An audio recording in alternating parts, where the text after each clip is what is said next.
हिंगोजा में सगा पारां वणकारी मुहिम के सिलसिले में हसन पब्लिक स्कूल में बूटा लगाया विया।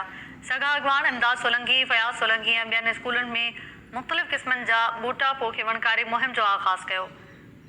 तफ़सील मालूम कयूं था हिंगोजा मां अब्दुल जब्बार चांग खां। जी अब्दुल जब्बार चांग, कहिड़ा तफ़सील आहिनि?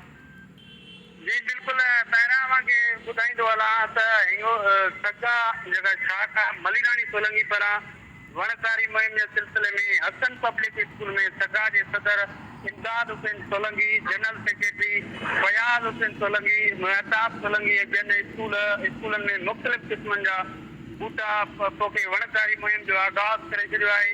सगा अॻवाननि चयो आहे त वण धरती सां गॾोगॾु इंसानी ज़िंदगी लाइ तमामु ज़रूरी आहिनि। उन करे असां सभिनी खे घुरिजे त पंहिंजे पंहिंजे इलाइक़नि शहरनि ऐं ॻोठनि में बूटा महिरबानी अवां जी अब्दुल जब्बार चांग तफ़सील ॾियण लाइ।